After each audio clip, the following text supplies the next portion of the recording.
On va continuer sur le thème de la liberté, en se posant en fait une question, en mettant les deux ensemble, en se posant une question en fait, qu'est-ce que je dois semer si je veux récolter la liberté durant cette année? Quelle est la graine qui me permet de récolter le fruit qu'est la liberté? Je pense que c'est une question intéressante, je pense qu'il faut y réfléchir parce que ce serait trop simple de se dire qu'on sème la liberté pour obtenir la liberté. Ce serait un peu trop simple parce qu'en fait, quand on y réfléchit, il y a des graines qui n'ont pas le même nom. Les graines n'ont pas toujours le même nom que le fruit. Par exemple, ce qu'on va semer pour obtenir, je ne sais pas, des pommes, c'est un pépin. On ne sème pas une pomme pour obtenir une pomme. On sème un pépin et après, ça va devenir à un moment donné un arbre qui va ensuite porter des feuilles, des fleurs et ensuite après porter du fruit. Et donc, je pense qu'il faut se poser la question, quelle est la graine qui me permet de récolter la liberté multipliée durant cette année? Parce qu'on a dit qu'on allait récolter au-delà de ce qu'on a semé. Donc, si on dépose une graine, on va récolter beaucoup plus. Mais il faut quand même découvrir quelle est cette graine et quelle est la manière dont on doit la semer. Donc, il faut y penser, il faut y réfléchir.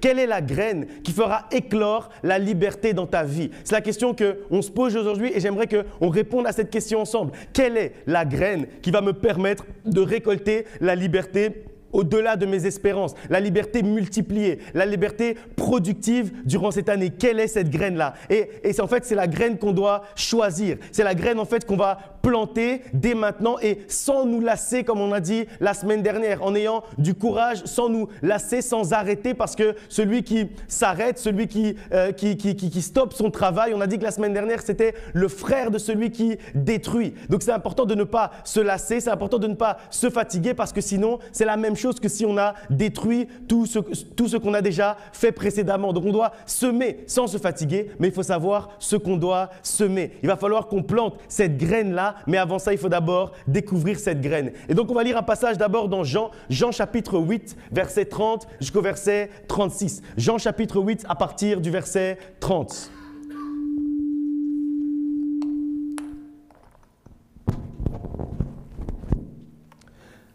Jean chapitre 8 à partir du verset 30. Comme Jésus parlait ainsi, plusieurs crurent en lui. Et il dit aux Juifs qui avaient cru en lui, « Si vous demeurez dans ma parole, vous êtes vraiment mes disciples. Vous connaîtrez la vérité et la vérité vous affranchira, ou la vérité vous rendra libre. » Et ils lui répondirent, « Nous sommes postérité d'Abraham et nous ne fûmes jamais esclaves de personne. Comment dis-tu, vous deviendrez libres? En vérité, je vous le dis, répliqua Jésus, quiconque se livre au péché est esclave du péché. Or, l'esclave ne demeure pas toujours dans la maison, le Fils y demeure toujours. Si donc le Fils vous affranchit, vous serez réellement libres. » En fait, ce passage, il nous parle justement de cette graine. La graine, en fait, dont on nous parle ici, c'est la graine de la vérité. En fait, ce qui nous permet de faire éclore la liberté, c'est en fait la vérité. Ce passage nous montre en fait que ce qui nous permet de récolter la liberté, c'est en fait semer la vérité. Et donc, ce qu'on doit semer pour être libre, c'est ce que ce passage nous montre, c'est la vérité. Maintenant,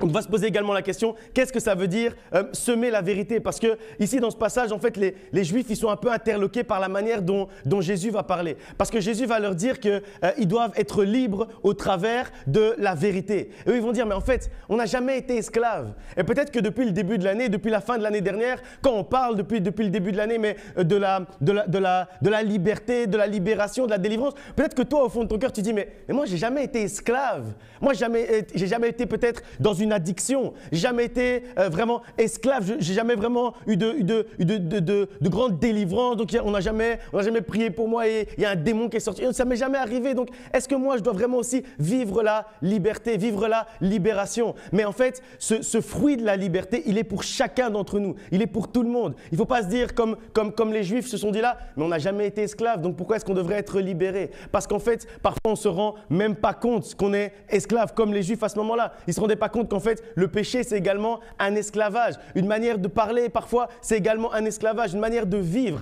parfois, c'est également un esclavage. Certaines relations toxiques, parfois, c'est également un esclavage. Et Dieu veut nous libérer de tout ça durant cette année. Et donc, on doit se poser la question, qu'est-ce que ça veut dire semer la vérité pour être libéré? Et il y a 3 déclinaisons, en fait, qu'on va étudier par rapport à la vérité et par rapport à la graine de vérité, par rapport à la semence de vérité. On va étudier ensemble, en fait, 3 manières de semer la la graine de vérité. Lire la vérité, qu'est-ce que ça veut dire lire la vérité, voir la vérité, dire la vérité, proclamer la vérité, la parole de vérité et croire en la vérité. Et donc le sujet de cette prédication, le thème de cette prédication, c'est « Qui sème la vérité récolte la liberté ». Amen. On va lire un passage ensemble encore sur la première partie, la vérité écrite, lire la vérité, Jean chapitre 4, versets 22 à 24. Jean chapitre 4 à partir du verset 22.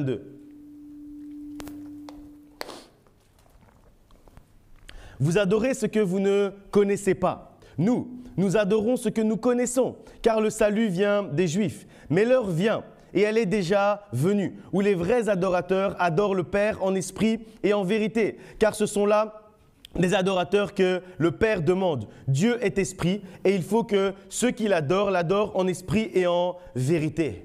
En fait, ce passage, il nous parle de la parole de Dieu. Il nous dit que, en fait, il nous montre que la Bible, elle est véridique et elle est fiable. La Bible est vérité par nature. Et donc, on doit se fier à ce que la Bible dit pour pouvoir être guidé dans notre vie et pour pouvoir, en fait, nous donner une compréhension de la vérité sur Dieu, sur le monde, mais également sur nous-mêmes. Et j'aime bien, en fait, quand Jésus dit en vérité, tout à l'heure, dans Jean chapitre 8, si on revient un peu en arrière, quand les Juifs vont dire « mais on n'a jamais été esclaves ». Et il était en train de parler de la vérité qui rend libre. Et donc là, il va additionner la vérité à la vérité. Et il va dire en vérité, je vous le dis, pour être libre, il faut marcher dans la vérité. Il va dire en vérité. Donc il va ajouter à la vérité, sachant que lui, il est déjà la vérité. Donc quand il rajoute en vérité, c'est comme s'il triple la vérité. Et donc il nous montre en fait l'importance de cette vérité. Et donc, c'est la Bible en fait qui nous enseigne d'abord de 1, comme j'ai dit tout à l'heure, la vérité sur Dieu. Donc ça veut dire qui est Dieu, qui nous permet en fait de connaître réellement Dieu, sa nature, l'identité de Dieu, la manière dont Dieu agit dans notre vie, la manière dont Dieu impacte notre vie. C'est la parole de Dieu qui nous permet de comprendre cela. Parce que comme dit le passage de Jean, on ne peut pas adorer ce qu'on ne connaît pas. Donc ça veut dire on ne peut pas dire qu'on est ici, on est en train d'adorer Dieu, mais en fait on ne lit jamais la parole de Dieu. Mais en fait on ne connaît pas la parole de Dieu. Mais en fait on n'a pas la vérité écrite. Si on ne fait pas ça, ce qu'on fait ici en fait c'est un peu du cinéma. C'est ce que dit ce passage parce qu'on ne peut pas adorer celui qu'on ne connaît pas. Et comment on fait pour connaître Dieu? Il faut lire la Bible, il faut lire la parole de Dieu. C'est pour ça que ici dans cette église on prend du temps pour bien comprendre la parole de Dieu. Ici dans cette église on a des enseignements bibliques. Ici dans cette église on a des études bibliques. On prend le temps vraiment de décortiquer la parole de Dieu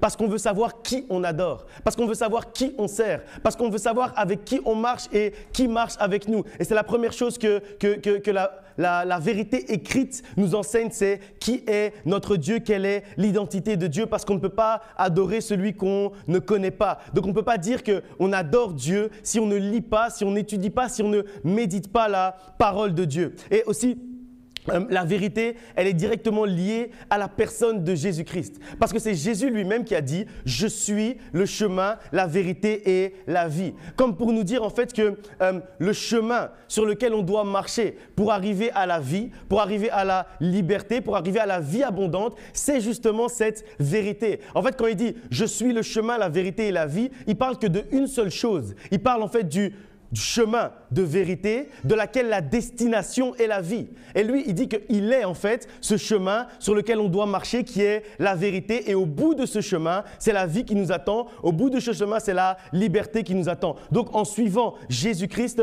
on est sur le chemin de la vérité et on est certain qu'au bout de ce chemin, il y a la vie authentique et conforme à la volonté de Dieu qui nous attend. Et donc, je disais il y a 3 choses. Donc, la deuxième chose, la Bible nous enseigne également la vérité sur le monde par l'intermédiaire du Saint-Esprit. On va lire encore Jean chapitre 16 au verset 13. On parle du Saint-Esprit. Quand le Consolateur sera venu, l'Esprit de vérité, il vous conduira dans toute la vérité, car il ne parlera pas de lui-même, mais il dira tout ce qu'il aura entendu, il vous annoncera les choses à venir. Ce passage, en fait, j'aime bien parce que quand j'ai dit virgule, en fait, c'était pour dire que quand il dit « quand le Consolateur sera venu », on sait qui est le Consolateur, c'est le Saint-Esprit. Après, en fait, ils vont donner un autre nom au Saint-Esprit. Et l'autre nom qu'ils vont donner au Saint-Esprit, c'est l'Esprit de vérité. Ça veut dire l'Esprit qui vient et qui amène la vérité. L'Esprit qui vient et qui qui souffle la vérité. Et on dit également que le Saint-Esprit, c'est l'esprit de libération. On dit que le Saint-Esprit souffle un esprit qui libère. Et donc, on comprend qu'en fait, quand on dit que le Saint-Esprit, c'est en même temps l'esprit de vérité et en même temps l'esprit de libération, on comprend en fait le lien entre la vérité et la libération. On comprend qu'en fait, il n'y a pas de liberté sans vérité. C'est pas possible en fait de se dire qu'on marche libre si en fait on ne marche pas non plus dans la vérité. Et donc, en vivant sous la direction de l'Esprit Saint, de l'esprit de vérité, on est en mesure en fait de connaître et de vivre selon la vérité parce que c'est le Saint-Esprit, l'esprit de vérité qui nous guide et qui nous enseigne toutes les choses, comme on vient de lire dans ce passage. Il nous enseigne toutes choses sur le monde, toutes choses sur nous, toutes choses sur Dieu, ce qui nous permet en fait de grandir dans notre relation avec Dieu, grandir dans notre vie et de vivre cette vie libre, pleine et complètement abondante. Troisième point, la vérité écrite en fait, elle nous enseigne sur notre vie, sur nous-mêmes. Donc, elle nous enseigne sur Dieu, sur son identité. Elle nous enseigne sur le monde, sur les circonstances, sur les temps et les circonstances par lesquelles on vit, pour qu'on puisse discerner les temps et les circonstances, pour que, comme nous a dit le passage dans Lévitique 25, on parle du jubilé, que personne ne puisse nous tromper, que personne ne trompe personne, qu'aucun frère ne trompe un autre frère. La vérité, l'esprit de vérité nous enseigne également ça. Et puis après, en fait, la Bible nous dit également nous dit la vérité sur nous-mêmes, sur notre identité à nous, qui nous est révélée dans la parole de Dieu et par la parole de Dieu. D'ailleurs, moi personnellement, j'aime bien confesser ce que Dieu dit de moi. Et je le fais depuis que je suis très petit. Et en fait, confesser, c'est proclamer un passage après l'avoir d'abord personnalisé. Par exemple, vous savez que Psaume 1 va dire « Heureux l'homme qui ne marche pas selon le conseil des méchants, qui ne s'arrête pas sur la voie des pécheurs, etc. » Et donc, confesser, et c'est ça qui est vraiment quelque chose d'important, et c'est ça la vérité sur nous. Et c'est ce qu'on doit confesser à tout moment parce que la Bible nous enseigne quelle est la vérité sur nous-mêmes. Et confesser, en fait, Psaume 1, c'est dire « Je suis heureux, car je ne marche pas selon le conseil des méchants, je ne m'arrête pas sur la voie des pécheurs, je ne m'assieds pas en compagnie des moqueurs, mais je trouve mon bon plaisir dans la loi de l'Éternel. Je la médite jour et nuit. Je suis comme un arbre planté près d'un courant d'eau qui donne son fruit en sa saison et dont le feuillage ne se flétrit point. » En fait, ça, c'est confesser la parole de Dieu. Vous devez comprendre en fait qu'il faut personnifier. De la même manière dont Jésus-Christ, qui est notre modèle, a personnifié la vérité, a personnifié la Bible, a personnifié la parole de Dieu, de la même manière, nous également, on doit personnifier la Bible. La Bible, ça ne doit pas rester en fait une histoire qu'on nous raconte. Ça doit être en fait une histoire qu'on vit au jour le jour. Ça doit être en fait nous-mêmes. Et c'est pour ça que je disais que la Bible nous enseigne sur notre véritable identité. La Bible nous enseigne sur qui on est réellement. Parce que le monde essaye de nous faire croire qu'on est quelqu'un d'autre, qu'on est autre chose. Mais la Bible nous enseigne sur qui on est réellement. La Bible t'enseigne sur ton identité réelle d'enfant de Dieu, ton identité réelle de fils, de fille de Dieu, ton identité réelle d'héritier de Dieu et de co-héritier de Christ. C'est ce que la Bible t'enseigne. Et si tu ne lis pas la parole de Dieu, tu ne vas jamais savoir réellement qui tu es. Parce que si on te demande qui tu es, tu ne dois pas commencer à donner ton nom, ta profession, ton âge. Si on te demande qui tu es, tu dois commencer à citer la parole de Dieu. Tu dois commencer à citer ce que Dieu dit de toi. Tu dois commencer à citer que tu es une nouvelle créature, que tu as été créé à l'image et à la ressemblance de Dieu, que tu es le fils du roi des rois. C'est ce genre de phrase que tu dois commencer à citer quand on te demande qui tu es, quand on te demande de décliner ton identité. Mais pour ça, il faut que tu puisses connaître la parole de Dieu. Il faut que tu puisses connaître la vérité écrite. Il faut que la vérité écrite devienne vie à l'intérieur de toi. Et je crois que c'est réellement important. C'est réellement important de pouvoir personnifier. Combien de passages tu peux personnifier comme ça ? Comme je viens de le faire avec Psaume 1. Combien de passages tu peux personnifier? Combien de passages tu peux changer de l'homme qui machin, la femme qui est vertueuse? Combien de passages tu peux changer en te disant « ça c'est moi, ça c'est réellement moi ». Là, c'est plus une parole qui est écrite sur du papier. C'est moi qui deviens la lettre, comme la Bible nous dit dans l'Apocalypse. Je deviens la lettre écrite à l'aide de la main du Saint-Esprit. Le Saint-Esprit fait de toi une lettre. Ça veut dire que la parole qui est écrite dans la Bible, à un moment donné, elle doit être écrite sur ton cœur. Et elle doit devenir vie, elle doit devenir réalité à l'intérieur de toi. Et en fait, tu dois vraiment comprendre ça et tu dois savoir ça et tu dois proclamer ça tous les jours de ta vie, que tu es une merveilleuse créature, que ton esprit a été créé à l'image, à la ressemblance de Dieu. Comme j'ai dit tout à l'heure, que tu es le fils du roi des rois, que tu es héritier de Dieu, co-héritier du Christ, que sur ton sentier se trouve la vie et non la mort, que toute arme forgée contre toi est sans effet, que le diable fuit loin de toi parce que tu lui résistes au nom de Jésus, que toutes choses anciennes sont passées, que toutes choses sont devenues nouvelles. Tout ça sont des passages en fait que tu dois apprendre à répéter toi-même, à confesser toi-même pour qu'en fait, toi d'abord t'en sois convaincu. Parce que Dieu est déjà convaincu de ton identité. Mais toi, est-ce que tu es convaincu de qui tu es? Et en fait, c'est ça. On doit être convaincu nous-mêmes. Et c'est pour ça qu'on le répète souvent. C'est pour ça qu'on le confesse souvent. Vous savez, le psaume 1, moi je trouve que c'est ce qui correspond le plus à la vie, par exemple, d'un étudiant. Et donc, tous les matins, il n'y a pas un jour. Je ne vais pas l'afficher, mais il y a un de mes enfants maintenant qui est avec nous, qui est plus à l'école. Vous voyez, je suis vieux maintenant. J'ai des enfants qui sont ici. Mais elle sait, chaque matin, il n'y a pas un matin, on ne va pas confesser ensemble le psaume 1. Que ce soit à la maison, si on est un peu pressé, si quelqu'un est en retard, on fait dans la voiture. Mais en tout cas, le psaume 1, c'est quelque chose qu'on va toujours confesser. Pourquoi? Parce qu'en fait, ça nous parle des relations et de l'impact qu'ont les relations sur notre vie. Et on sait très bien comment ça se passe à l'école. On sait très bien que nos enfants vont rencontrer des gens qui peuvent avoir des mauvaises influences. Mais si chaque matin, tu répètes, si chaque matin l'enfant répète, chaque matin l'étudiant répète, chaque matin le jeune répète qu'il ne doit pas s'asseoir à la table des méchants, qu'il ne doit pas marcher avec ceux qui sont en train de pécher, qu'il ne doit pas rigoler avec ceux qui sont en train de se moquer. Là déjà, tu sens qu'en fait, il confesse à l'intérieur de lui, il se donne les instructions pour savoir comment est-ce qu'il va marcher durant toute la journée. Comment est-ce qu'il va être non pas celui qui est influencé, mais celui qui va influencer ceux qui sont autour de lui. Et c'est pour ça en fait que nous vraiment, moi depuis que je suis tout petit, ce genre de choses je le fais et il y a des centaines de passages dans la Bible que j'ai pu personnifier et rendre vraiment pour moi. Ça veut dire que ça je considère que ce n'est pas quelqu'un qui a écrit pour quelqu'un d'autre. C'est vraiment moi, c'est Dieu qui a écrit pour moi-même.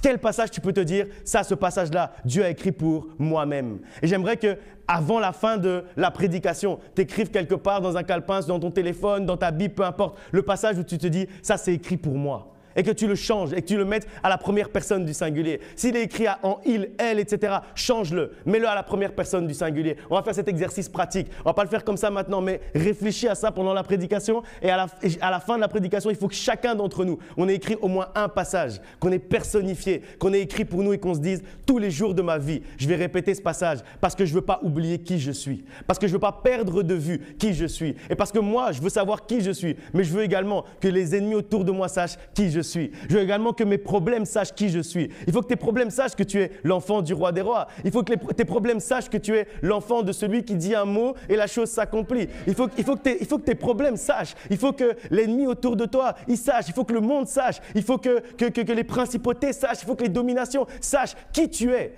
Mais pour ça, il faut d'abord que toi, tu saches qui tu es. Et que tu commences à proclamer tous les jours de ta vie qui tu es. Et à ce moment-là, tu vas savoir et tout le monde va savoir. Tu vas savoir et ceux qui vont essayer de s'attaquer à toi, eux aussi ils vont savoir. Et ils vont sentir quand ils vont essayer de s'attaquer à toi. Tout ça en fait c'est la personnification de la parole de Dieu. Deuxième point après la vérité écrite, la vérité parlée. Jacques chapitre 1 au verset 18. Jacques 1, 18, la vérité parlée. Jacques 1, 18. Il nous a engendrés selon sa volonté, par la parole de vérité, afin que nous soyons en quelque sorte les prémices de ses créatures. Ce passage, en fait, il nous dit que la parole de vérité, elle est créatrice. La parole de vérité, en fait, elle crée. La Bible crée.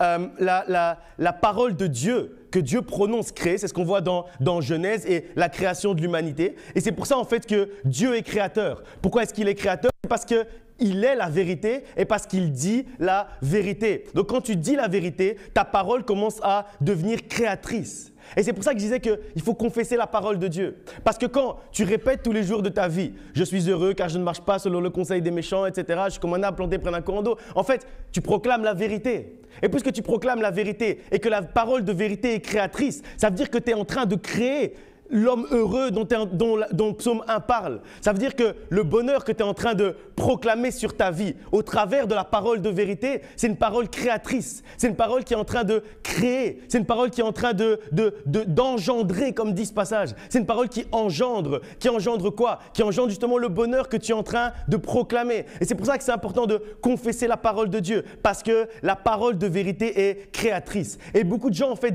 font des raccourcis dans le milieu chrétien. On dit beaucoup la parole crée. Mais en fait, c'est à moitié vrai quand on lit ce passage. Ce n'est pas la parole qui crée, c'est la parole de vérité qui crée. C'est la parole qui est inspirée de la vérité et qui est inspirée de celui qui est vérité et qui dit la vérité. C'est elle qui crée. La parole de celui qui est la vérité et qui dit la vérité. Cette parole-là uniquement qui va créer. Et c'est pour ça que parfois on peut répéter des choses comme ça au hasard qui ne viennent pas de la parole de Dieu. Ça ne va jamais rien créer dans notre vie. Mais quand on commence à répéter la parole de vérité, c'est là que ça va commencer à créer. C'est là que ça va commencer à engendrer dans ta vie. C'est là que tu vas commencer à avoir un réel impact dans ta vie. Parce que c'est la parole de vérité qui crée. Ce n'est pas n'importe quelle parole. La parole de mensonge, d'ailleurs, elle ne crée pas. La parole de mensonge, elle trompe. Il y a une différence. Il y a une différence entre tromper et créer. La parole de mensonge, elle trompe. C'est pour ça en fait que la Bible nous dit que la malédiction sans cause n'a pas d'effet.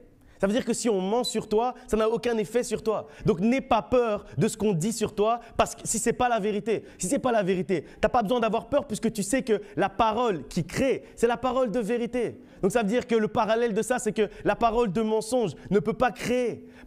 Donc n'aie pas peur d'une parole de mensonge qui est proclamée sur toi, parce que ça ne va rien créer. Toi, allez, tu ne peux pas te dire que tu sais ce que je viens de dire là, que la parole de vérité crée, que la parole de mensonge ne crée pas. Et puis toi, dès qu'on ment sur toi, ça commence à te faire peur. Non, sois en paix, on ment sur toi, il n'y a pas de problème, sois en paix. Parce que si ça n'a pas de cause, ça n'a pas d'effet, comme nous dit la parole de Dieu. Et donc, allez, qu'est-ce qu'on n'a pas déjà dit sur toi? Mais qu'est-ce qu'on n'a pas déjà dit sur moi aussi? Qu'est-ce qu'on n'a pas déjà dit sur l'Église? Qu'est-ce qu'on n'a pas déjà dit sur ce ministère? Mais est-ce que vous m'avez déjà vu effrayé par tous ces bruits? Moi, je ne suis pas effrayé par ça, parce que je sais que ça n'a aucun effet. Donc non, tranquille. Je me dis tranquille, il n'y a pas de problème. Les gens peuvent mentir, c'est pas grave. Même quand on me rapporte, je dis mais c'est pas grave, c'est rien, ça coule, il n'y a pas de problème. On peut toujours dire des choses. Si ça n'a pas de cause, ça n'aura jamais d'effet.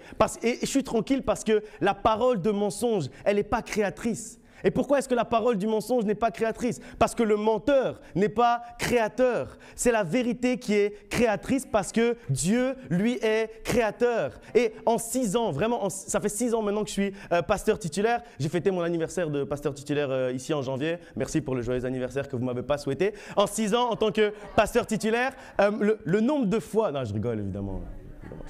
Le nombre de fois où on est venu me voir. Moi, maman pasteur, oui, voilà, je dois absolument vous parler. Vraiment, je vais vous demander pardon parce que j'ai dit ça. Mais aujourd'hui, Dieu me montre que c'était faux. Donc vraiment, je vous demande pardon parce que je vous ai fait du mal. Et moi, vraiment, j'ai toujours la même réponse. C'est arrivé plein de fois, mais j'ai toujours la même réponse.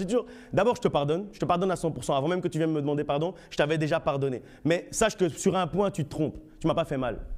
Ça ne m'a pas fait mal parce qu'en fait, je sais que ce n'était pas vrai. Donc, ça n'a aucun effet sur moi. Et je dis, mais ce que tu as dit, en fait, c'est toi-même qui as perdu ton temps parce que moi, ça ne me touche pas. Pourquoi ça ne me touche pas? Parce que c'est faux. Si ça me touche, ça veut dire que c'est vrai. Je sais, non, il a raison.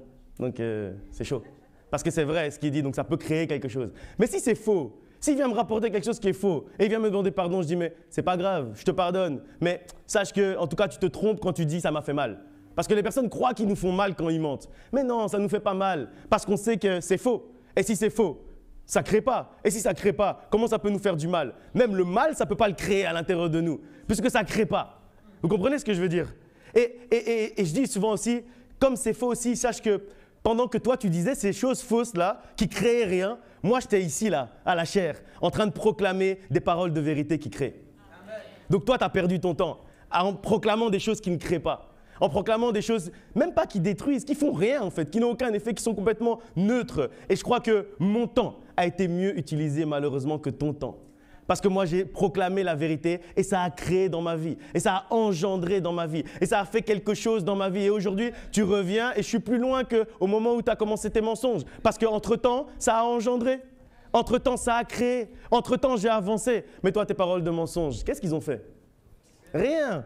Parce que le diable ne peut pas créer. Et le père du mensonge, c'est le diable. Donc, alors utilise mieux ton temps. C'est ce que je termine aujourd'hui. Utilise mieux ton temps, utilise mieux ta bouche. Ta bouche peut créer si tu utilises les paroles de vérité. Donc, arrête d'utiliser les paroles de mensonge. Je ne dis pas ça à vous, je dis, comme d'habitude, quand on vient de me dire ça, c'est ce que je réponds, quoi. Tout ça pour vous dire vraiment, tout ça pour te dire vraiment, n'aie pas peur des mensonges qui sont dits sur toi. Vraiment, n'aie pas peur. Il n'y a pas de problème. Ne cherche même pas, en fait, à discuter, à débattre, à te battre avec les gens, à prouver que ce sont des mensonges parce qu'ils ne sont pas créateurs. Donc, ces paroles n'ont aucun effet sur toi. Donc, reste tranquille, mets ton cœur à l'aise, concentre-toi sur la vérité. Parce qu'un jour, la parole de vérité que tu es en train de proclamer va créer. Et ta parole de vérité que tu proclames va révéler à un moment donné sa création, va révéler ce qu'elle a créé dans ta vie. Et ils seront confus d'avoir menti. Et quand ils vont constater que ça n'a rien détruit, que ça n'a eu aucun effet, mais que pendant tout ce temps-là, la parole de vérité est en train de mettre brique par brique, de construire brique par brique, de créer brique par brique, d'engendrer brique par brique dans ta vie, ils vont être confus. Alors, dis la vérité.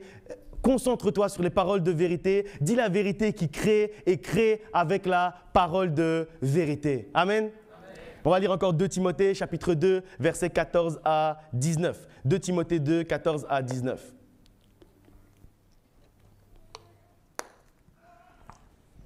Rappelle ces choses en conjurant devant Dieu qu'on évite les disputes de mots qui ne servent qu'à la ruine de ceux qui écoutent. Efforce-toi de te présenter devant Dieu comme un homme éprouvé, un ouvrier qui n'a point à rougir, qui dispense droitement la parole de la vérité. Évite les discours vains et profanes, car ceux qui les tiennent avanceront toujours plus dans l'impiété et leur parole rongera comme la gangrène. De ce nombre sont Hyménée et Philette, qui se sont détournés de la vérité, disant que la résurrection est déjà arrivée et qui renversent la foi de quelques-uns. Néanmoins, le solide fondement de Dieu reste debout avec ces paroles qui lui servent de sceau. Le Seigneur connaît ceux qui lui appartiennent et quiconque prononce le nom du Seigneur, qu'il s'éloigne de l'iniquité.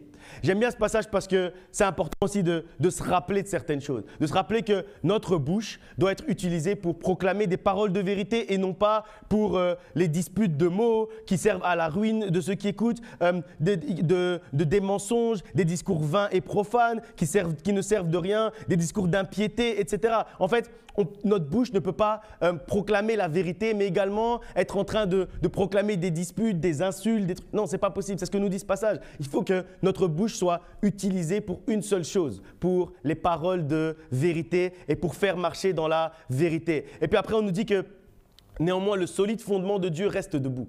Qu'est-ce que ça veut dire?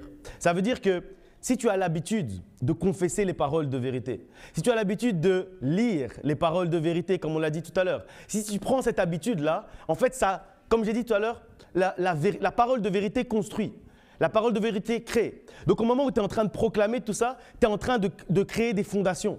Tes fondations sont en train de grandir, tes fondations sont en train de se solidifier. Et pendant que tes fondations sont en train de se solidifier, en fait, peut-être qu'un jour, quelqu'un va venir avec un discours qui n'a aucun sens, comme dire la résurrection est déjà arrivée, donc Jésus-Christ ne va plus revenir. Okay? Quelqu'un va venir te dire ça. Mais toi, tu as déjà proclamé tellement de paroles de vérité que ce mauvais bruit va passer. Et toi, tu vas rester solide dans tes fondations parce que la parole de vérité aura déjà trop créé. Aura déjà trop créé dans ta vie, aura déjà créé tellement que c'est impossible de venir détruire l'édifice que tu seras devenu.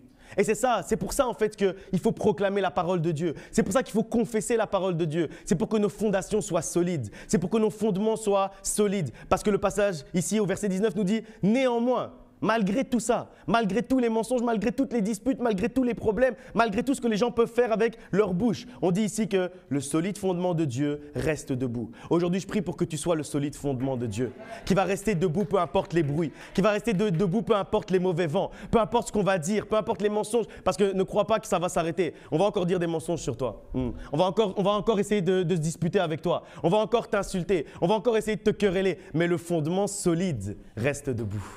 Le fondement solide de Dieu reste debout. Peu importe ce qu'on va dire sur toi demain. Déjà aujourd'hui, là, pendant qu'on est en train de parler, les gens sont en train de dire des choses. Okay? Peu importe ce qu'on est en train de dire sur toi, là, maintenant, là. Toi, tu es le fondement solide de Dieu. Et le fondement solide de Dieu, il ne bouge pas. Le fondement solide de Dieu, il ne s'écroule pas parce qu'il est fondé sur la parole de vérité qui est créatrice. Amen. l'importance de dire la vérité. Proverbe chapitre 10 au verset 19 nous dit « Celui qui parle beaucoup pêche beaucoup ».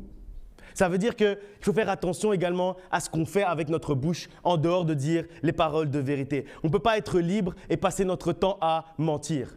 Ça n'a pas de sens. Ça n'a aucun sens puisque la graine de la liberté, c'est la vérité. Donc, moi, personnellement, je connais des gens vraiment dans le milieu chrétien. Je dis pas dans le corps de Christ, plutôt dans le milieu chrétien, qui font beaucoup de bruit. Hein, si tu les écoutes, vraiment, c'est waouh, c'est le plus grand serviteur de Dieu. C'est vraiment la personne qui marche avec Dieu, il rentre chez lui, il voit Dieu physiquement, on dirait. Mais après, quand il parle, il commence à parler beaucoup. Mais moi, j'ai toujours quelque chose. Vous savez, en dehors de prêcher ici, vous me connaissez un peu. Hein, en dehors de prêcher ici, moi, je ne parle pas vraiment beaucoup. Parce que je connais bien ce passage de Proverbe qui dit « Celui qui parle beaucoup pêche beaucoup ». Et en fait, la raison pour laquelle ce passage dit ça, c'est parce que, en fait, quand on parle beaucoup, à un moment donné, on n'a plus rien à dire. Et quand on n'a plus rien à dire, à un moment donné, on va mentir. C'est ça, en fait. Et en fait, il ne faut pas toujours vouloir parler de trop de choses. Il faut se limiter à la vérité. La vérité, c'est peut-être court, mais c'est bien. C'est court, c'est bien. Il n'y a pas besoin parfois de trop parler. C'est pour ça que ce passage dit « Celui qui parle beaucoup pêche beaucoup ». Moi je fais toujours très attention à des gens qui parlent beaucoup. C'est-à-dire que tu viens à côté de lui, puis il va parler pendant 2 heures de lui-même, de tout ce qu'il a fait, de ci, de ça. Moi, j'ai peur de ça. Hein. Vraiment, moi, j'ai peur de ça. C'est pour ça que quand je vous dis… Mais là, ça c'est aussi un peu le caractère. Moi, mon caractère, je suis comme ça. Ça veut dire, je parle beaucoup ici à la chair, gloire à Dieu. Dieu crée le vouloir et le faire. Mais après, quand je suis en dehors d'ici, là, je vous dis bonjour, tout va bien. Oui, ça va. Tu as bien prêché, pasteur. Merci, gloire à Dieu. Je ne sais pas comment ça veut dire. Oui, j'ai très bien prêché. D'ailleurs, j'ai jeûné 3 jours durant la semaine. Et puis, j'ai également veillé 2 jours. Et puis, d'ailleurs, ça fait maintenant 1 semaine que je ne dors plus et que je vis en fait dans les nuages. Vous savez qu'à un moment donné, quand même, il y a eu un mensonge dans tout ça, quand même. Donc, vous aussi, faites attention. Ne vous faites pas avoir par les gens qui parlent beaucoup. Concentrez-vous sur la parole de vérité. La parole que vous pouvez vérifier dans la Bible. La parole qui est tangible. Ça veut dire, tu peux aller… Il a dit ça, ok, on va voir dans la Bible. C'est vrai ou c'est pas vrai?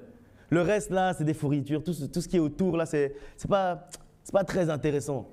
C'est pas très intéressant que vous sachiez tout ce que j'ai fait pendant la semaine, mais c'est intéressant que je vous amène la parole de vérité. Et donc, faites vraiment attention à ceux qui vous regardent droit dans les yeux et qui vont vraiment vous mentir. Et ça existe beaucoup, malheureusement. Et ce passage dit que celui qui ne dit pas la vérité, celui qui ne prononce pas des paroles de vérité, ne peut pas affirmer qu'il est libre, parce que c'est contradictoire. Parce que tu ne peux pas dire que tu cueilles un fruit d'un arbre dans ton jardin sans avoir d'abord semé la graine qui permet que cet arbre puisse se lever. Donc celui qui ment, malheureusement, celui qui vit dans le mensonge, celui qui ne vit pas dans la vérité, il peut dire qu'il est libre, mais en fait, il n'est pas vraiment libre. Et le mensonge, en fait, et c'est ce que nous dit ce passage, il nous dit, non, le passage, non, c'est ce passage, je vais dire le passage d'avant, mais c'est celui-là. Il nous dit en fait que le mensonge, en fait, c'est un cercle vicieux. Ça veut dire que ce passage, il dit qu'on s'enfonce de plus en plus dans l'iniquité quand on commence à mentir. Mais c'est normal, en fait, parce que quand je vais dire, je ne sais pas, comme j'ai dit tout à l'heure, je vais dire que j'étais dans les nuages, vous allez me poser la question, ah, qu'est-ce que tu as vu dans les nuages? Mais comme je n'étais pas dans les nuages, je suis obligé d'encore mentir. Et après, vous allez encore me demander, et je vais encore devoir mentir, et ainsi de suite. En fait, au fur et à mesure qu'on ment, on s'enfonce dans l'iniquité, comme dit ce passage. Et donc, pour éviter de s'enfoncer dans l'iniquité, la seule moyen, en fait, si je dis que j'étais dans les nuages, vous me demandez qu'est-ce que j'ai vu dans les nuages, le seul moyen que j'arrête ce mensonge, ce cercle vicieux du mensonge, c'est de revenir dans la vérité. Dire, ah non, c'était pas vrai, en fait. Et oui, sinon qu'est-ce que je vais faire? C'est comme j'ai commencé à parler, je vais continuer à parler. Mais au fur et à mesure que je parle beaucoup, je continue à pécher beaucoup aussi. Je continue à m'enfoncer dans l'iniquité. Donc faisons attention. La liberté, c'est le fruit, ce n'est pas la graine. La graine, c'est la vérité. Et après, ça nous amène dans la liberté. Et tout à l'heure, je disais que Jésus est la vérité. Mais quand il avait quelque chose à dire d'important, je disais aussi ça tout à l'heure, il commençait d'abord par « en vérité, en vérité ». Donc il ajoutait à lui-même qui est la vérité, il ajoutait la vérité et encore une deuxième fois la vérité. Il est la vérité et en plus de ça, il parle en vérité. Et quel était l'objectif de la venue de Christ sur la terre? L'objectif de la venue de Christ sur la terre? C'est une question facile. Libérer l'humanité, sauver l'humanité. Merci beaucoup. Sauver l'humanité, libérer l'humanité. Et donc, quand on réfléchit à ça, qu'est-ce qu'il a semé pour libérer le monde? La vérité. Lui-même. Donc Dieu, quand il voulait à un moment donné sauver le monde et libérer le monde, il a envoyé qui? Il s'est envoyé lui-même, Dieu fait homme. Il est venu sur la terre, lui-même qui est vérité. il est venu sur la terre pour semer la vérité. Et comment est-ce qu'il a parlé en disant « en vérité, en vérité ». Ça veut dire partout où il allait, il semait la vérité. Dans quel objectif ? Le salut. Dans quel objectif? La liberté. Dans quel objectif? Qu'on soit libre du péché, libéré du péché. Donc ça veut dire, quand on regarde le modèle de Christ, il a semé la vérité pour qu'aujourd'hui on puisse récolter la liberté.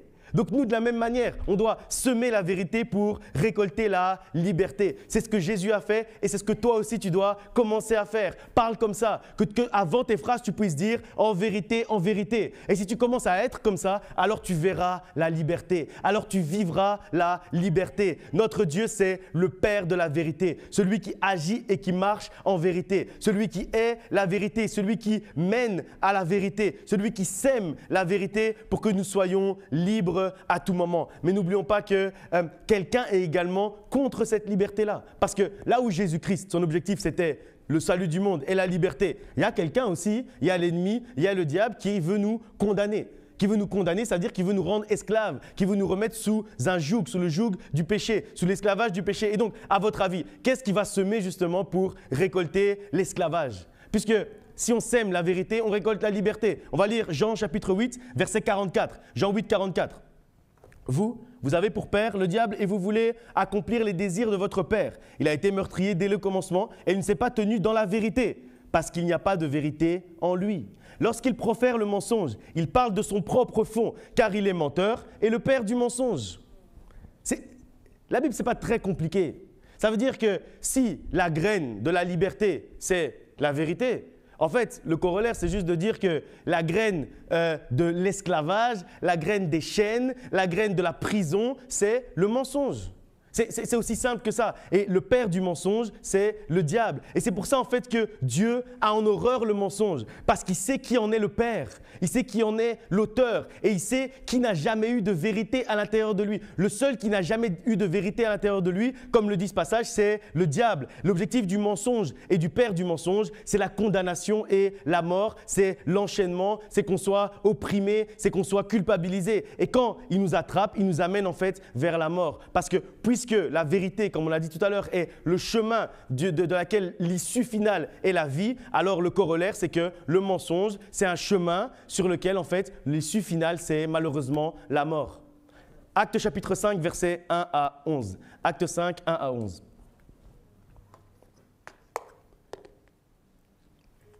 Mais un homme nommé Ananias, avec Saphira, sa femme, vendit une propriété et retint une partie du prix. Sa femme, le sachant, puis il apporta le reste et le déposa aux pieds des apôtres. Pierre lui dit, « Ananias, pourquoi Satan a-t-il rempli ton cœur au point que tu mentes au Saint-Esprit et que tu aies retenu une partie du prix du champ? S'il n'eût pas été vendu, ne te restait-il pas ? Et après qu'il a été vendu, le prix n'était-il pas à ta disposition? Comment as-tu pu mettre en ton cœur un pareil dessein? Ce n'est pas à des hommes que tu as menti, mais à Dieu. » Ananias, entendant ces paroles, tomba et expira. Une grande crainte saisit tous les auditeurs. Les jeunes gens s'étant levés, l'enveloppèrent, l'emportèrent et l'ensevelirent. Environ 3 heures plus tard, sa femme entra, sans savoir ce qui était arrivé. Pierre lui adressa la parole. « Dis-moi, est-ce à un tel prix que vous avez vendu le champ ?»« Oui, répondit-elle, c'est à ce prix-là. » Alors Pierre lui dit, « Comment vous êtes-vous accordé pour tenter l'Esprit du Seigneur? Voici, ceux qui ont enseveli ton mari sont à la porte, ils t'emporteront également. » Au même instant, elle tomba aux pieds de l'apôtre et expira. Les jeunes gens étant entrés la trouvèrent morte, ils l'emportèrent et l'ensevelirent auprès de son mari. Une grande crainte s'empara de toute l'assemblée et de tous ceux qui apprirent ces choses. Souvent, en fait, quand on parle de cette histoire d'Ananias et Saphira, on dit souvent en fait que c'est le fait qu'ils aient voulu tromper par rapport à l'offrande, c'est leur mauvaise offrande qui les a fait mourir. Mais en fait, quand on lit vraiment ce passage, le fil rouge de tout ça, ce n'est pas vraiment l'offrande. Le fil rouge de tout ça, c'est le mensonge. Le fil rouge de tout ça, c'est qu'en fait, ils ont créé un mensonge ensemble, dans l'objectif de donner moins d'offrande, oui, mais à la base, ils ont créé ensemble un mensonge qu'après, ils ont décliné une première fois. La mort est arrivée. On donne encore l'opportunité de dire la vérité. On ment encore. Une deuxième fois, la mort arrive. Et je ne dis pas ça pour vous faire peur, mais il faut comprendre quand même ce dans quoi on vit. Il faut comprendre quand même que dans ce monde, il y a l'ennemi. Dans ce monde, il y a le diable. Dans ce monde, il y a Satan qui essaye en fait qu'on puisse vivre dans le mensonge. Dans quel objectif? Pour nous faire mourir. Pour qu'on ne puisse pas connaître la vie éternelle. C'est ce qu'il souhaite pour nous. Et comme il souhaite ça pour nous, il va toujours essayer qu'on puisse rentrer par la porte du mensonge. Et quand on rentre par la porte du mensonge, lui qui est le père du mensonge, il connaît très bien la suite. Il connaît très bien le résultat. Il connaît très bien la conclusion. Et donc, tu ne peux pas en fait vivre dans le mensonge et espérer la vie. Cette histoire, elle est vraiment triste quand on la lit comme ça. D'ailleurs, ça a mis un petit froid, je remarque ici. Cette histoire, elle est vraiment triste, mais ça nous enseigne. Ça nous enseigne sur le niveau auquel Dieu a en horreur le mensonge. Si tu veux vivre la vie que Dieu te promet, la vie abondante, la vie pleine de liberté, tu dois dire la vérité. Et ce n'était pas compliqué en fait. Et Dieu nous donne des opportunités. Pierre a donné l'opportunité à Ananias de dire la vérité. Après, son épouse est arrivée. Il lui a donné encore l'opportunité de dire la vérité. Est-ce vraiment ça? Est-ce que c'est vraiment la vérité? Est-ce que vous dites vraiment la vérité? Elle a encore menti. Et dans notre vie, c'est exactement la même chose. Quand on dit, souvent c'est comme ça. On va dire un mensonge, quelqu'un va venir nous reposer une question sur la même chose. Et là, on a le choix encore une fois. Est-ce qu'on continue ou est-ce qu'on dit la vérité? Si on ment encore, je peux vous assurer, demain, quelqu'un va encore vous poser la question. Après-demain, quelqu'un va encore vous poser la question. Jusqu'à ce qu'à un moment donné, vous puissiez saisir l'opportunité que Dieu vous donne de dire la vérité. Ne manque pas les opportunités que Dieu te donne de dire la vérité. Saisis-les. Saisis ces opportunités parce que c'est important. Parce que tu dois marcher et vivre dans la vérité. Pour vivre la vie que Dieu veut pour toi. Et pour ne pas en fait marcher sur un chemin qui t'amène irrévocablement à un moment donné vers la mort. Tu dois marcher dans la vérité si tu ne veux pas mourir comme on a lu dans ce passage. Et comme j'ai dit, l'objectif ce n'est pas pour vous faire peur, mais il y a une différence entre la peur et la crainte de Dieu. On ne doit pas avoir peur de ce qui s'est passé là. On ne doit pas avoir peur que, ok, je vais dire un mensonge directement, je vais mourir. On ne doit pas avoir peur de ça, mais on doit avoir la crainte de Dieu. Et j'aime bien dire souvent, dans les entretiens individuels, quand on discute et tout, j'aime bien dire qu'il y a certains péchés qu'on fait et en fait, à ce moment-là, c'est comme si on n'a plus la foi. C'est comme si on ne croit même plus que Dieu existe. Parce qu'en fait, vous voyez, quand on ment, nous tous on ment, hein, moi aussi je mens, faut pas croire. On ment tous, hein. Vous tous vous mentez, moi aussi, ça m'arrive de mentir. Quand on ment, en fait, au moment où on dit ça, l'objectif du mensonge c'est de tromper, c'est de cacher. Donc on se dit quoi? On se dit que personne ne saura. C'est pour ça qu'on ment. On dit que personne ne saura. Mais en fait, quand on dit personne ne saura, c'est comme si on se dit mais même Dieu ne saura pas. Mais puisque Dieu est omniscient, omnipotent, omniprésent, si on croit vraiment en lui, à la seconde où on dit le mensonge, on ne va pas le dire, parce qu'on va dire quelqu'un saura. Et donc si quelqu'un sait, le mensonge n'a plus de raison d'être. Donc au moment où on ment là, c'est comme si on a perdu la foi. C'est comme si on ne croit même plus que Dieu existe.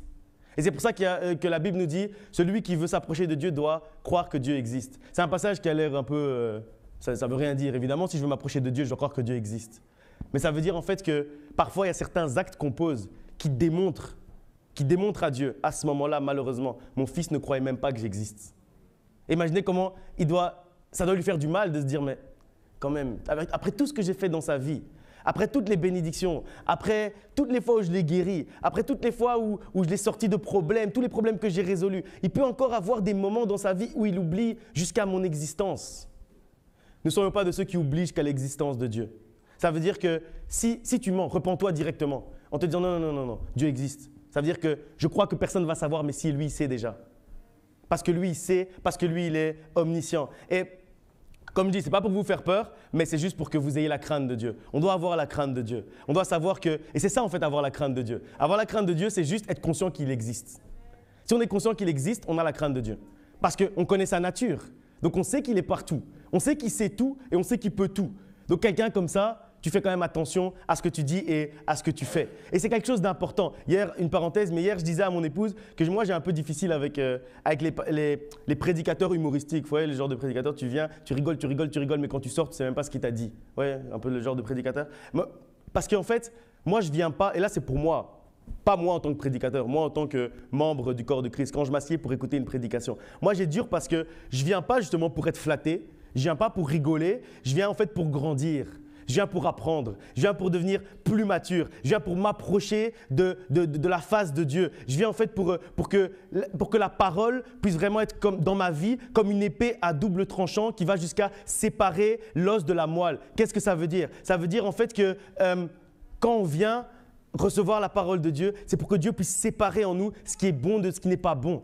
qui puisse vraiment séparer et qu'on sorte meilleur de comment on est entré. Et on peut rire, je n'ai pas dit qu'on doit passer ici un mauvais moment quand on vient à l'église. On peut rire, on peut passer un bon moment dans la parole de Dieu. Mais l'objectif, c'est la parole de vérité. L'objectif, c'est de sortir en connaissant un peu plus la vérité de quand on est entré. L'objectif, c'est de trancher l'os et la moelle. L'objectif, c'est de trancher ce qui va dans nos vies et par rapport à ce qui ne va pas dans notre vie pour qu'on puisse grandir et avancer. Et je dis ça parce que là, je viens de passer par un moment un peu plus compliqué de la parole, pas compliqué dans le sens difficile à comprendre, compliqué dans le sens, ouais, ça nous touche tous parce qu'on ment tous, parce qu'on fait tous des bêtises, ça nous touche tous. Donc, ce n'est pas facile, mais c'est la parole de vérité aussi. Et donc, mon rôle, ce n'est pas de vous faire toujours rire. Mon rôle, c'est aussi que vous puissiez grandir, que la parole de Dieu que je proclame puisse être comme une épée à double tranchant qui tranche entre l'os et la moelle. C'est-à-dire qui tranche entre ce qui va dans votre vie et ce qui ne va pas dans votre vie. Et donc, voilà, ne prenez pas mal que j'ai dit qu'on était tous menteurs. Ne prenez pas mal, mais c'est la parole de Dieu. 2 Corinthiens chapitre 1, versets 18 à 20. La vérité pensée, c'est-à-dire la foi. Le troisième point. 2 Corinthiens 1, à partir du verset 18. « Aussi vrai que Dieu est fidèle, la parole que nous avons adressée n'a pas été oui et non, car le Fils de Dieu, Jésus-Christ, qui a été prêché par nous au milieu de vous, par moi et par Sylvain et par Timothée, n'a pas été oui et non, mais c'est oui qui a été en lui. Car pour ce qui concerne toutes les promesses de Dieu, c'est en lui qu'est le oui. C'est pourquoi encore l'amen par lui est prononcé par nous à la gloire de Dieu. » Et on connaît tous le passage d'Hébreux 11 qui dit que la foi, c'est une ferme assurance des choses qu'on espère, une démonstration de ce qu'on ne voit pas. Et en fait, ce passage, il nous montre quoi? Il nous dit, pour toutes les promesses de Dieu, toutes les promesses qui sont contenues dans la parole de Dieu, Dieu n'est pas venu pour le oui et pour le non. Ça veut dire qu'il est venu pour proclamer le oui et l'amen, le oui et la confirmation du oui. Ça veut dire que toutes les promesses qui sont dans la Bible, elles sont pour toi, oui et amen. Elles sont la vérité. Elles sont la parole de vérité. Et c'est pour ça qu'en fait, ça consolide notre foi. Et c'est ce en quoi on doit mettre notre foi. C'est ce en quoi on doit avoir la foi. Ce que dit la Bible sur nous. Ce que dit la Bible sur toi. C'est ce en quoi tu dois avoir la foi. Ça nous montre en fait que la foi, ce n'est pas juste de croire en ce qu'on voit. Et comme la foi, en fait, c'est croire en la vérité, ça veut dire que la vérité, ce n'est pas seulement ce qu'on voit. La vérité, en fait, c'est surtout ce qu'on ne voit pas. La vérité, c'est ce qu'on lit dans la parole de Dieu. La vérité, c'est ce que Dieu nous dit. La vérité, c'est ce que Dieu dit de toi. Et c'est pour ça, en fait, que la vérité nous rend libres. Parce que justement, Dieu dit que nous sommes libres. Donc, la vérité nous rend libres. Donc, si tu mets ta foi dans la vérité de Dieu, si tu investis dans sa vérité, alors tu seras libre. Tu seras libre de tout ce qui t'accable parce que Dieu, justement, parce que la parole de Dieu, parce que la parole de vie, la parole de vérité dit que tu peux déposer à Dieu tes fardeaux. Donc, tu seras libre de tous tes fardeaux et de tout ce qui t'accable. La vérité de Dieu, c'est que tu es guéri. Donc, si tu sèmes cette vérité, tu seras libéré de la maladie. C'est logique. Si la vérité de Dieu dit que tu ne manques de rien, donc si tu investis dans cette vérité, tu seras libéré de la pauvreté et du manque. La vérité de Dieu dit que tu es sauvé. Donc, si tu sèmes cette vérité, tu seras libéré du péché. La vérité de Dieu, c'est l'amour. Donc, si tu sèmes cette vérité, tu seras délivré de la solitude. La vérité de Dieu, c'est la paix. Donc, si tu sèmes cette vérité, tu seras délivré des disputes, des querelles et des problèmes autour de toi. C'est cette liberté-là que Dieu veut t'offrir aujourd'hui. Mais pour ça, il faut que tu sèmes la vérité. Et c'est pour ça que je voulais terminer avec ce passage, parce que ce passage, il dit qu'il n'y a pas des oui et des non dans les promesses. Ça veut dire que ce n'est pas que ici à droite, vous serez guéris par mes meurtrissures. Ici à gauche, l'or et l'argent m'appartiennent, donc vous aurez tout ce dont vous avez besoin. Et ici au milieu, votre famille sera bénie. Ce n'est pas comme ça. Dieu ne choisit pas quelle promesse va s'appliquer dans quelle vie. Par contre, la différence entre parfois, souvent, une vie et une autre, c'est la parole de vérité qu'on proclame. Si tu proclames tout de Genèse à Apocalypse, mais tout de Genèse à Apocalypse va s'accomplir dans ta vie. Mais si tu proclames presque tout et que tu enlèves un petit iota, ça veut dire que tu proclames jamais « je suis guéri ». Bah, a priori, la parole de vérité là, tu ne la veux pas. Donc si tu ne la veux pas, libre à toi de ne pas la prendre. Mais ça ne veut pas dire que Jésus a dit cette promesse n'est pas pour toi. Elle est pour toi, mais il faut que tu la proclames. Il faut que tu la confesses, comme on a dit tout à l'heure. Il faut que tu la personnifies. Il faut que la parole de vérité devienne une personnification, une deuxième identité. Même pas une deuxième identité, ton identité en fait. Ta première identité. Parce que cette liberté, la liberté c'est un fruit. Et pour vivre la liberté, il faut que tu sèmes. Et ce que tu dois semer pour vivre la liberté, c'est la vérité, la parole de vérité, la parole de vie, la parole qui nous permet de vivre parce que la vérité c'est la graine de la liberté. Qui sème la liberté récolte. Non, j'ai fait exprès. Et vous alliez dire en plus. Qui sème la vérité récolte. Amen. Que Dieu vous bénisse. On va se lever, on va prier.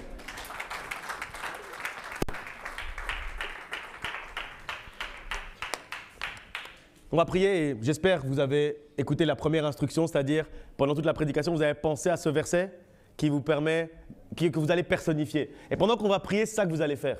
Vous allez personnifier ce verset-là et vous allez le proclamer, vous allez le confesser avec assurance, avec foi, en disant « ce verset-là, c'est moi ». Ce n'est pas que c'est pour moi. Je n'ai pas dit que vous devez trouver le verset qui est pour vous. Il dit « vous devez trouver le verset qui est vous ». Le verset qui est vous et vous, vous êtes ce verset. Le passage, la parole de vérité, la parole de Dieu qui est vous et vous, vous êtes cette parole. Et pendant qu'on va prier, on va se lever, on va prier. Pendant qu'on va prier, vraiment, proclamez ça comme étant vous-même. Comme étant en fait une déclinaison de votre identité. Déclinez votre identité. Que Dieu sache quelle est votre identité. Que vous-même vous sachiez quelle est votre identité. Que l'ennemi sache quelle est votre identité. Que le diable sache quelle est votre identité. Que ceux qui voulaient vous attaquer en sortant de l'église ici sachent quelle est votre identité. Et ils ne vont jamais vous toucher. Prions ensemble. Père éternel, Dieu de gloire, nous approchons devant ton trône maintenant, Seigneur, pour proclamer, Seigneur, la vérité dans notre vie. Nous proclamons maintenant, Seigneur, la parole de vérité. Nous proclamons maintenant que notre identité est sous la vérité qui est dans la parole de Dieu et sous la vérité qui vient de toi. Aujourd'hui, Seigneur, nous voulons marcher sur le chemin de la vérité. Aujourd'hui, Seigneur, nous voulons marcher sur le chemin qui nous fait marcher sur la vérité et qui nous amène jusqu'à la vie. Parce qu'aujourd'hui, Seigneur, nous voulons être de ceux qui servent le Dieu de la vie. Aujourd'hui, Seigneur, nous voulons être de ceux qui proclament les paroles créatrices, qui proclament les paroles qui génèrent, qui proclament les paroles qui construisent. Aujourd'hui, Seigneur, que nos paroles, que notre bouche, que notre langue puissent construire, que notre bouche aujourd'hui, que notre langue aujourd'hui puisse construire et faire grandir. Qu'aujourd'hui, Seigneur, nous puissions être de ceux qui avons, Seigneur, les paroles de vérité à l'intérieur de nous. Que notre bouche ne serve pas, Seigneur, aux disputes. Que notre bouche ne serve pas aux querelles. Que notre bouche ne serve pas aux insultes. Que notre bouche ne serve pas aux mensonges. Mais que notre bouche soit l'outil de la vérité. Que notre bouche, Seigneur, proclame tes paroles de vérité. Dès aujourd'hui, nous voulons confesser la vérité. Dès aujourd'hui, nous voulons confesser tes paroles de vérité. Nous voulons marcher dans la vérité. Nous voulons vivre dans la vérité. Et nous proclamons aujourd'hui qu'aucune parole qui a été proclamée contre nous, aucune parole fausse, aucune parole de mensonge ne peut avoir d'impact dans notre vie. Parce que la malédiction sans cause n'a point d'effet. Alors nous proclamons aujourd'hui que, Seigneur, toutes les paroles mauvaises qui ont été prononcées et qui n'avaient aucune cause, qui n'avaient aucune raison et qui étaient fausses et qui étaient basées sur le mensonge, aujourd'hui, Seigneur, nous les détruisons et nous proclamons qu'elles ne peuvent rien détruire dans notre vie, qu'elles ne peuvent rien construire dans notre vie, mais que seule ta parole de vérité construit dans notre vie. Aujourd'hui, Seigneur, nous proclamons que ton esprit de vérité est en train de souffler aujourd'hui. Nous proclamons, Seigneur, que ton vent de vérité est en train de souffler dans ton assemblée aujourd'hui. Nous proclamons aujourd'hui que tu es en train de localiser quelqu'un. Localise quelqu'un. Trouve quelqu'un aujourd'hui, Seigneur, qui a besoin de cette parole de vérité. Trouve quelqu'un aujourd'hui qui a besoin, Seigneur, de cet esprit de vérité. Trouve quelqu'un aujourd'hui qui a besoin, Seigneur, de la pluie de vérité. Et coule aujourd'hui sur quelqu'un. Souffle aujourd'hui sur quelqu'un. Souffle aujourd'hui sur ton assemblée. Souffle aujourd'hui sur tes fils et tes filles. Qu'aujourd'hui, Seigneur, nous puissions marcher dans la vérité. Que nous puissions proclamer la vérité. Que la parole de vérité puisse être notre quotidien dès maintenant. Et que par cette parole de vérité, nous puissions être libres. Aujourd'hui, Seigneur, nous proclamons la vérité. Nous proclamons, Seigneur, que nous vivons la vérité. Nous proclamons, Seigneur, que nous marchons dans la vérité. Nous proclamons, Seigneur, que en marchant de cette manière, nous marchons, Seigneur, libres. Nous sommes aujourd'hui libres, affranchis, Seigneur. Aujourd'hui, Seigneur, plus personne ne peut encore nous remettre sous un joug étranger.